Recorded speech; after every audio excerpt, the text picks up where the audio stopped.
Since these shell integrals are getting a little bit too easy, we're going to mix it up a little bit. What we're going to do is we're going to set up an integral using the shell method that's equal to the volume of the region shown revolved about the x-axis. So what I've given is I've given two curves, and we're looking at, oops, not like that.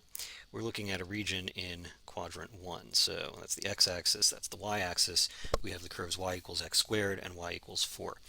Now, what we want to do is we want to revolve this around the x-axis. And if you notice, with the shell method so far, we've been revolving around vertical axes.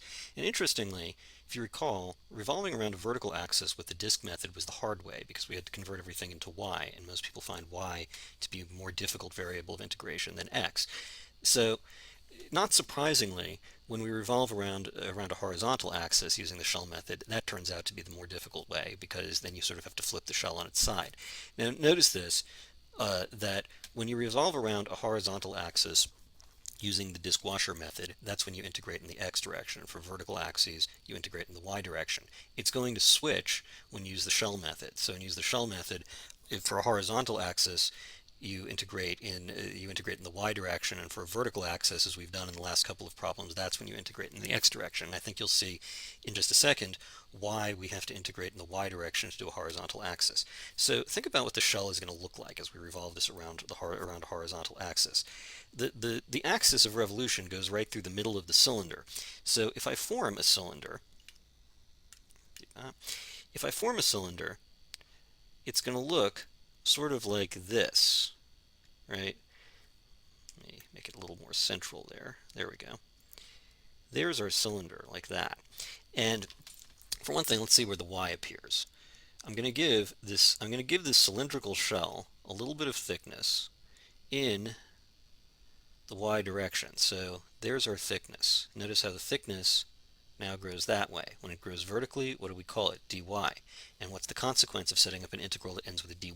It means that we have to make all the variables y. We can't have any x's left in them. Now, if you look at the geometry here we've got the axis. The x-axis is running right through the middle of that cylinder, which is exactly what we want. But that just further demonstrates that everything is kind of on its side, and this is why we have to do it in the y direction. So let me give these names for one thing. This I'm going to call the quote height. I don't want to change the name. This is the dimension that was called the height when we did this in the x direction, because it actually was a vertical dimension. Now it's a horizontal dimension, but I'm still going to call it the height, but I'll put it in quotes. You don't have to use the quotes. I just want you to understand that I'm not changing the term. Now, this is going to be the radius. So let's take a look at what we have to, what quantities we have to figure out. First, let's look at what the height is. When we did these in the x direction with vertical axes, the height was going to be the top curve minus the bottom curve. Not surprisingly, if you think back to how this worked with area between curves, it's going to be the right curve minus the left curve. But of course, we have to express each curve in terms of y rather than in terms of x. So we have here on the left, we have the y-axis itself, which is just the line x equals 0. And on the right, we have y equals x squared, which can equivalently be written as x equals the square root of y. So this height is going to be square root of y minus 0, or just square root of y. And the radius, well, we have here is we have this point, which is going to be square root of y comma y. So its y value is just y. And we can see that the radius, let's actually write these down. Height is equal to square root of y.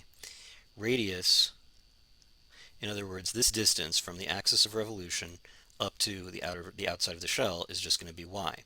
And of course the thickness is, I'm not even going to write that because we know the thickness is always just the d part of the integral. So the thickness is dy.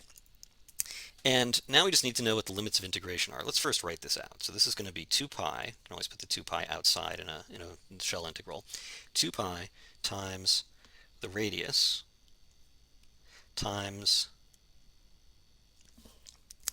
the height times dy.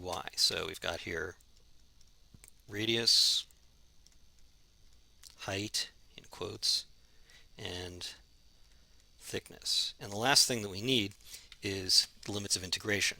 Notice that the low value that appears in the region is y equals 0. and the highest possible value that appears in the region is y equals 4. So this is going to be the integral from 0 to 4, 2 pi times the integral from 0 to 4 of y square root of y dy. And yes, of course, I could simplify it. I could write that y square root of y is just y to the 3 halves. I'm just trying to leave in here the, the different components of where each part of that expression comes from.